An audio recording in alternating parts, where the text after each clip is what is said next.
Salut tout le monde, bienvenue sur la chaîne Rickly Fighters. Les amis, c'est parti pour la review de l'épisode numéro 10 de Dragon Ball Daima. Un épisode grandiose que j'ai surkiffé. On a eu tout ce qu'il fallait. Du comique avec du bon Vegeta jaloux, du Piccolo qui donne des bonnes petites répliques derrière, qui fait plaisir aussi. Piccolo a parlé, parce que dernièrement, je trouvais qu'il parlait pas beaucoup. Là, il a pu au moins en placer quelques-unes, j'ai envie de dire. Libis, toujours aussi drôle, toujours aussi comique. On a eu aussi du Majin-Buu qui s'est rajouté à ceux qui sont drôles. Donc franchement, tout était là. Le Goku, toujours aussi plaisant.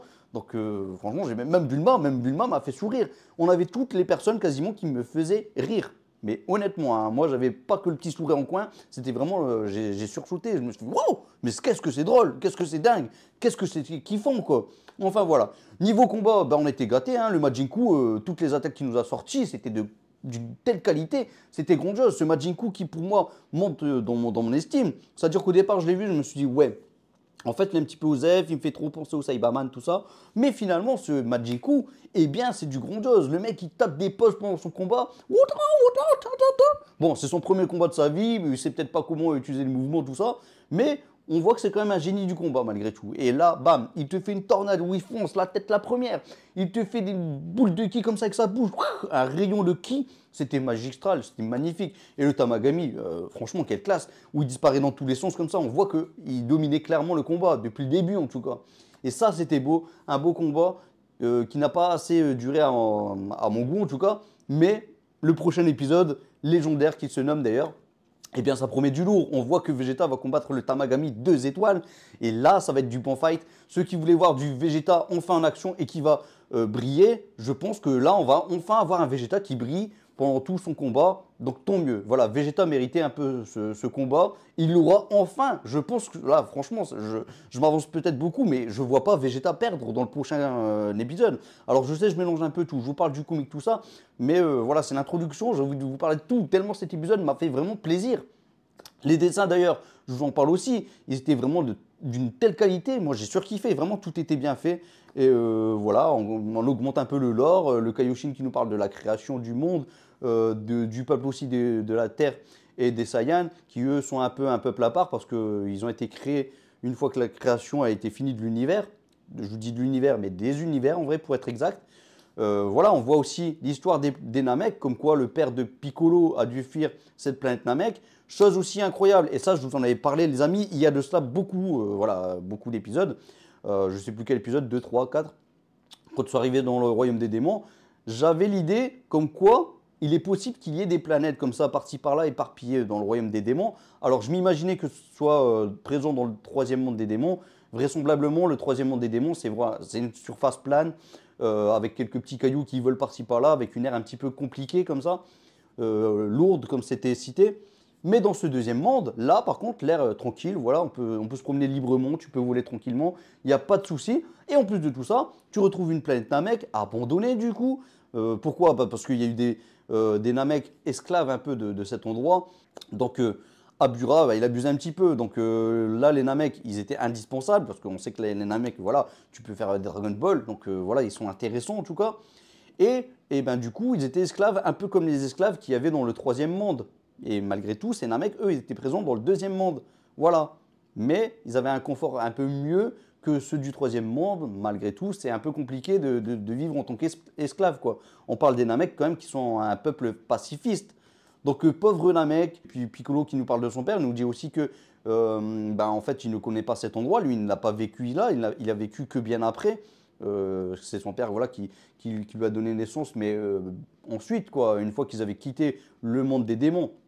Voilà, ça c'est Piccolo, c'est son histoire. Donc je pense, et j'espère en tout cas qu'on va en parler un peu plus de Piccolo. J'espère aussi qu'on va nous parler un petit peu de Kid Buu, voilà, parce qu'on sait qu'il a été maléfique, qu'il a dévasté pas mal de Kaioshin, qu'il a détruit pas mal de Kaioshin, tout ça. Donc j'aimerais qu'on en parle aussi. Mais c'est bien en tout cas de parler un peu plus du peuple Namek, parce que je pense qu'il y a encore pas mal de choses que j'aimerais et que vous aussi certainement aimeriez entendre concernant les Namek, parce qu'on ne connaît pas tout encore l'intégralité de ce qu'on pourrait savoir. J'imagine en tout cas. Le monde extérieur, je vous en ai parlé, on nous parle d'un personnage quand même assez mystérieux. Je vous dis mystérieux parce qu'on nous le cite, mais c'est tout quoi. On nous dit aussi qu'il a créé le monde extérieur, les univers, de tous les univers. Hein. On ne parle pas que de l'univers 7, l'univers 10, 11, 12, 13, 14, tout ça. Bref, est-ce que Rimus, il est vraiment haut placé? Ça, il n'y a pas de souci, en fait, il est haut placé, il n'y a pas de problème. Mais à quel point est-il vraiment bien placé? C'est ça la question que je me pose. Oui, parce qu'apparemment, tout vient de l'univers 7 au départ. Donc c'est juste incroyable. Rimus est-il mort? Est-il encore en vie? Peut-être qu'un jour, Goku, dans Dragon Ball Super, je précise, il va peut-être croiser sa route. On ne sait jamais. C'est possible, les amis. Donc Grimus, est-ce qu'il est placé en dessous du Daishinkan ou est-ce qu'il est placé au-dessus du Daishinkan? Est-ce qu'il est placé au-dessus de Zeno? Imaginez si c'est le père de Zeno, par exemple. Je vous dis ça, mais j'y crois pas. Pour moi, Zeno, c'est vraiment l'ultime. Zeno, peut-être en dessous Rimus et peut-être en dessous le Daishinkan. Possible. Ou alors peut-être le Daishinkan au-dessus de Rimus. Bref, voilà. N'hésitez pas à dire ce que vous en pensez. Peut-être que je dis une bêtise. Dans tous les cas, je ne crois pas forcément que Rimus soit placé aussi bien. Je pense qu'il est encore bien en dessous. Mais on verra ce que Dragon Ball Daima nous dira justement par la suite. Je pense qu'on n'a pas encore fini l'histoire de Kaioshin. Il nous l'a raconté vraiment de façon rapide. Il a dit je vous la fais court. Donc c'est un peu ce qu'il a fait. Bon, et d'ailleurs, du coup, on entend aussi dire que les Majin, ils sont partis partout un peu dans les univers, tout ça. Donc c'est pour ça que certainement, Moro, par exemple, a les oreilles pointues. Puis de souvenirs, je ne sais même plus s'il y a des oreilles pointues, mais bref, il a peut-être même pas d'oreilles d'ailleurs. Mais voilà, il y a des peuples, beaucoup de peuples qui ont des oreilles pointues. Donc oui, ça vient du côté Majin. Par contre, les Terriens et les Saiyans, eux, c'est autre chose, je vous l'ai dit. Ils ont été créés après la création de l'univers. Donc c'est un peu par magie qui ont existé, tout simplement, hein, ces peuples-là. Derrière, l'environnement qui est présent dans ce royaume des démons, le deuxième, franchement, il est de toute beauté. Bon, il fait un peu penser clairement à la planète Namek. La planète Namek qui elle-même est présente dans ce royaume des démons numéro 2. On sait que Kaioshin, lui, il a sa planète qui est quelque part, mais qui est abandonnée, telle que cette planète Namek aussi qui est abandonnée. On voit qu'à la fin de l'épisode, on a Neva qui est présent. Alors, est-ce que Neva, il va arrêter d'abord le vaisseau et dire « Ouais, venez, on va parler un petit peu, j'ai des choses à vous dire ». Ceux qui s'imaginent que Neva c'est un méchant, je le vois toujours pas. Pour moi, il vient de façon mystérieuse. On voit qu'il est présent, qu'il voit ce qui se passe avec Goku. Mais déjà, petite chose qu'il faut souligner, c'est que Goku n'a pas ressenti sa présence. Bon, on sait que les mecs un peu comme lui, hein, qui ont créé des Dragon Ball, c'est un peu comme des dieux. Est-ce que ce serait pas une sorte de dieu aussi? Du coup, Goku n'a pas pu percevoir le ki de Neva. Voilà, j'aimerais en savoir un peu plus sur les Namek. Et ce qui peut être intéressant, c'est de nous expliquer que justement les Namek peuvent utiliser le ki divin. Ça pourrait être plutôt pas mal. Maintenant, c'est une possibilité. Je ne vous dis pas que ça va être le cas. Mais je sens que Neva, quelque part, en tout cas, sa présence n'a pas été détectée pour le moment. Peut-être que dans le prochain épisode, directement, en fait, il y aura discussion entre la Z-Team et Neva. On va voir ce que ça donne tout ça. Donc Goma, lui, de son côté, qui a fait un petit live réaction, il fait un peu dans son froc. Hein. Il était avec Degezu. Donc là, clairement, Degezu et Renzo, on nous le dit encore, c'est deux méchants Kaioshin. Hein. Voilà, c'est Ibis qui en parle. Hein. Et Goma, il augmente un petit peu sa garde au niveau du royaume des démons numéro 1. Oui, il augmente parce que pas le choix. Sinon, sa vie est en danger, tout simplement. Ensuite, concernant les Kaioshin, eux, pareil, ils sont partis un petit peu partout. Ils permettent de réguler un peu ce qui se passe dans les univers. Donc voilà, il y a ce lien aussi avec les dieux de la destruction. On n'en parle pas dans cet épisode, mais nous, on le sait grâce à Dragon Ball Super. Et surtout, on a pu voir que les Kaioshin, c'est ceux que l'on connaît déjà. Donc ça fait plaisir, ça fait sourire. On voit que Dragon Ball Super n'est pas mis de côté. Pour ceux qui s'imaginaient que Dragon Ball Super, c'était pas canon à l'histoire de Dragon Ball Daima ou vice-versa, finalement, là, je pense que c'est prouvé plus ou moins. Plus ou moins, les amis. Oui, on ne nous met pas les Kaioshin que l'on connaît en image pour nous dire non, c'est pas canon. Après, tout comme dans le troisième monde, nous avons donc des poissons. Alors là, ce n'est pas des petits poissons, puisqu'ils font la taille d'une île complète. C'est des Kraken. Des Kraken. On connaissait un petit peu les Kraken par rapport à son histoire, tout ça.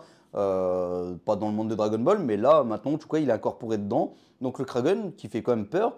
Même Goku, au moment qu'il va voir Vegeta pour les prévenir. Alors, c'est pas forcément pour les prévenir, apparemment, mais c'est surtout pour récupérer leur vaisseau. Goku dit à Vegeta que ce Kraken, il ne faut pas le sous-estimer. Apparemment, il serait peut-être même plus fort que eux. Donc voilà, à ne pas prendre à la légère ces petits Kraken. Bon, et du coup, parlons un petit peu du morceau qui m'a fait le plus plaisir, c'est-à-dire le Majin-Ku. Le Majin-Ku, dès le départ, j'ai fait « Wouh !» J'ai vu Majin-Ku, le design excellent, franchement, Majin-Ku, tu es beau, tu es propre, tu es mignon, mon petit gars. Et puis, surtout, tu as la grande classe. Il tape des poses pendant le combat, les amis, il va dans tous les sens, c'est Majin-Ku. Il est juste classe, mais franchement, quel charisme. Et là, donc, il défie le Tamagami numéro 1.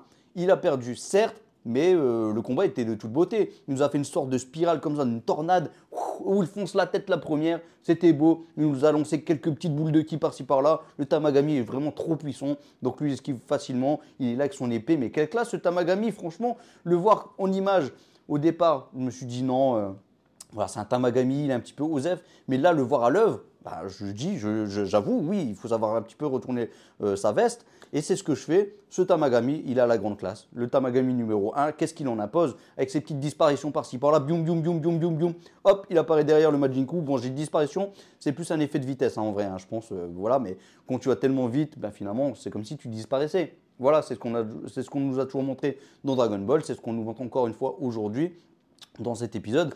Donc franchement, voilà, le Tamagami qui fait plaisir, Tamagami 1 étoile. Goku qui continue un petit peu son périple pour récupérer justement les Dragon Ball. Vegeta dit qu'en gros, il a quand même plus ou moins raison malgré tout. Mais là, on retrouve donc Vegeta et certainement que plus tard, ils vont encore une fois, bah, là, à l'heure actuelle, ils vont se mettre, donc là, ils sont encore ensemble, mais ensuite, ils vont encore une fois se séparer. Maintenant, le Tamagami est censé être proche. Et donc le prochain épisode, là, ça va se fighter. Ça va être encore une fois un épisode juste magistral. Et donc, qui dit épisode magistral, dit live, les amis. On va se faire un live, on va en discuter, de parler de ce que cet épisode nous a procuré comme émotion. Je parle vraiment du prochain épisode, de l'épisode numéro 11, un bon numéro d'ailleurs. Donc le combat va être juste classe, voilà, du bon Vegeta. Vegeta qui, pour une fois, aura le droit à son combat de victoire. Et ça, c'est génial, voilà. Enfin, Vegeta est dans la place. C'est peut-être pas Goma, mais au moins, Vegeta est présent, tout simplement. Chose qui m'a fait plaisir aussi, c'est de voir Goku sortir ses résurrecteurs. Donc on voit qu'il les a toujours à disposition, qu'il ne les a pas oubliés. Donc prochainement, oui, il va faire quelque chose de sympa avec, peut-être la fusion, par exemple. On verra ce que ça va donner la suite en tout cas. Voilà, parce qu'on sait qu'il y a des trucs anti-brûlure, vu qu'il en a pris apparemment un de chaque, on ne sait jamais dans quelle situation il va les utiliser. Bon les amis, avant que je vous laisse malgré tout, il y a une ou deux petites choses qu'il fallait que je vous parle malgré tout, c'est le combat de Goku voilà, contre les vaisseaux. Et bien là, ça m'a rappelé l'armée du ruban rouge, ça m'a rappelé le Goku qui a combattu cette armée du ruban rouge, la Red Ribbon. Et c'était de toute beauté, c'était du bon Goku, c'était du Goku comme on l'avait découvert à l'époque de Dragon Ball. Moi, j'ai trouvé ça génial. Même si au départ, je m'attendais à ce que Goku, quand il sort du vaisseau, il nous fait une sorte de Taioken. Mais ce n'était pas le cas. Bam, il a sorti le bâton magique. Boum, boum, boum, boum, boum. Il a même tourbillonné son bâton pour éviter quelques petits missiles parce que les vaisseaux, la gendarmerie, ils étaient en train de les bombarder. Petite phrase d'ailleurs qui avait fait plaisir de la part de Panzi qui parlait de bombardement. Et là, directement, il y a quoi? Le vaisseau qui se fait bombarder justement par quelques missiles. J'ai trouvé ça plutôt cool. C'était drôle. La blague de Vegeta. Qui n'était pas une blague de sa part, en tout cas pas de façon directe, mais Ibis qui demande à Bulma de se marier avec, voilà, ça c'était beau, c'était propre, et Vegeta qui fait son jaloux, il pète un câble, hein, limite. Et donc Ibis, tranquillement, voilà, qui reste zen, il dit à Vegeta, ta coupe, elle est bizarre, tout ça. Et puis bon, on parle de Ibis quand même, le mec il a un poil sur le caillou, je suis désolé Ibis, non, tu peux pas dire ça à un mec aussi charismatique en plus que Vegeta. Qu'est-ce qu'il le cherche le Vegeta quand même, Ibis? Il le cherche à tout va. Et puis bon, il dit directement ensuite à Vegeta qu'il aime les gros seins. Donc ça m'a fait sourire aussi. Le Vegeta, bon, voilà, là c'est du Vegeta. On voit, on en apprend un peu plus sur le personnage. Il est vicieux le Vegeta. Oui, tu es vicieux mon petit Vegeta. Et puis Piccolo qui en rajoute un petit peu derrière. C'était juste magnifique. Voilà, franchement, je pense que c'était la blague du jour, la blague de l'épisode. Clairement, c'était ce qu'il y avait de plus drôle. Et d'ailleurs, en parlant de blague, il y a aussi le moment où finalement le Majin Buu il abandonne contre le Tamagami numéro 1. Donc il le dit clairement, hein, il n'est pas du niveau, il est trop fort le Tamagami. Donc ils vont ensuite dans le vaisseau et là, il voit Renzu qui limite tire un peu la tête. Hein. Donc il essaye un petit peu de le rassurer. Oui, mais ne t'inquiète pas, j'ai quand même des qualités. Bon, il est rapide, il est capable de faire les courses si elle a besoin. Et surtout, il est capable de chanter. Donc ça, c'est du bon Majin Buu. Moi, il m'a fait rire. Il était bon ce Majin Buu. Majin Buu, j'ai envie de te prendre dans mes bras tellement t'es... Oh, il est trop choupi ce Majin Buu. Voilà, clairement, moi, il m'a conquis. C'est du bon Majin Buu.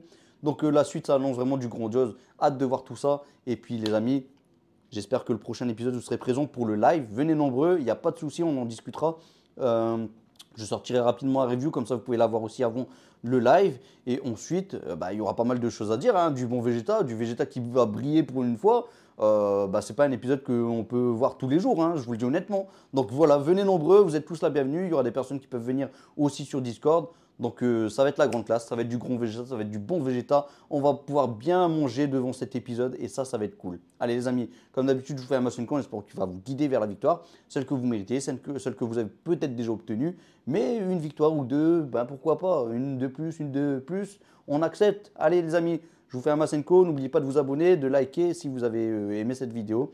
Et puis on se retrouve la semaine prochaine. Salut tout le monde, ciao ciao ciao, Masenko, piou, wouh.